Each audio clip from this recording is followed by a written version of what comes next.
Oke, selamat siang. Jumpa lagi dengan Jadi IT. Buat teman-teman yang belum subscribe, jangan lupa subscribe. Oke, yang udah subscribe, thank you teman-teman. Jangan lupa mempelajarinya secara terus-menerus dan rutin. Saya akan membuat konten berdasarkan dari pengetahuan yang saya miliki, teman-teman. Dari kita hal mendasar menjadi hal yang mendalam, kita akan pelajari dalam channel Jadi IT. Oke teman-teman, materi kita hari ini yaitu akan membahas apa pentingnya PSU. Oke, mungkin teman-teman di sini PSU, buat yang teman-teman belum tahu bentuknya, PSU itu seperti apa? Yaitu seperti ini teman-teman. Nah, PSU itu disebut power supply. Daya yang menyuplai semua komponen. Nah, dari listrik semua itu akan tertampung oleh PSU ini, teman-teman. Nah, jadi komputer tidak akan hidup kalau nggak ada PSU-nya. Nah, di sini PSU macam-macam. Ada yang 725 watt. Jadi wattnya ini bermacam-macam, teman-teman, tergantung dari komponen apa aja yang ada pada komputer kalian. Contoh, misalkan kalian menggunakan video grafik seperti Nvidia GTX something gitu, GTX berapa, terus itu ada syarat-syaratnya, teman-teman. Jadi supaya display itu ngangkat, berarti harus ada power yang dapat menampung semua tegangan arus dari setiap komponen itu sendiri. Nah, di sini banyak banget pilihannya. Jadi nanti teman-teman kalau mau cari solusi-solusi PSU, nah di sini macam-macam nih teman-teman. Dari harga range-nya pun juga bermacam-macam dan wattnya pun macam-macam, teman-teman. Ada yang sampai berapa maksimalnya nih, sebentar. PSU max watt. Nah, di sini macam-macam nih. Contoh kayak di sini ada nih, teman-teman. Kalau teman-teman pakai RTX 4090 Intel AMD Ryzen 5, berarti dia memakan konsum 850 watt. Lumayan gede ya, teman-teman. Jadi intinya semakin ini banyak sebenarnya, teman-teman. Di sini banyak chart-chart mengenai seberapa konsum daya yang digunakan dari setiap komponen. Tapi lebih tepatnya biasanya lebih ke video grafik, teman-teman. Seperti RTX dari 3090, 3080, macam-macam, teman-teman.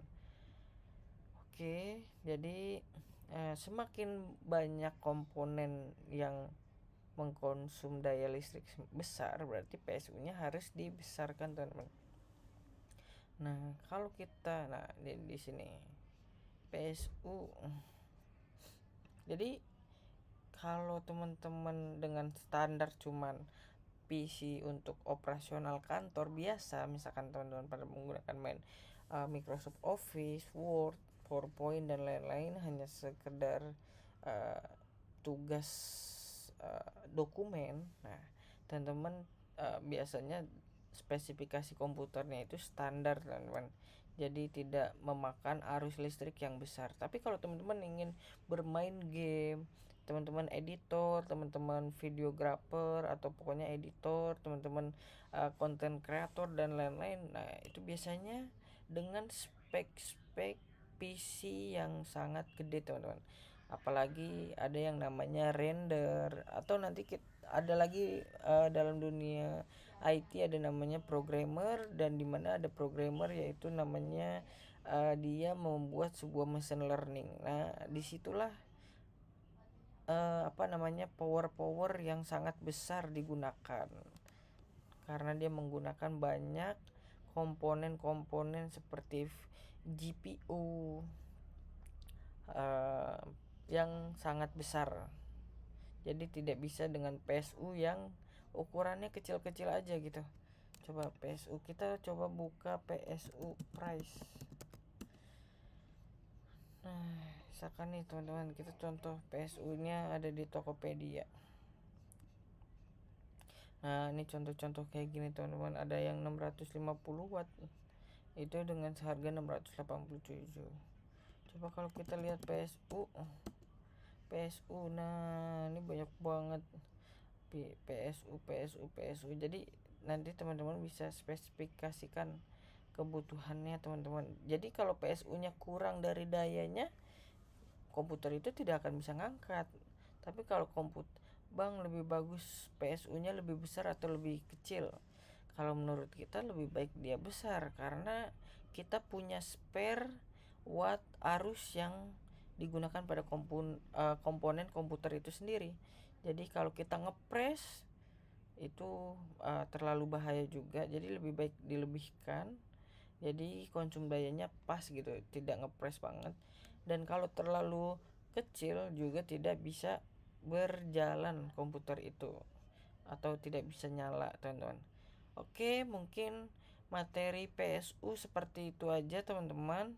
Nanti kita akan sambung lagi dengan materi selanjutnya, tetap dengan dasar komputer itu sendiri dulu teman-teman.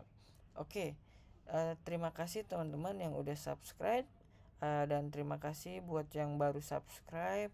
Jangan lupa aktifkan lonceng, dan jika saya ada salah-salah kata atau ada masukan saran konten mengenai dasar komputer, boleh silahkan komen-komen di bawah. Oke, terima kasih dan selamat siang teman-teman. Salam, jadi IT itu mudah. Oke, thank you.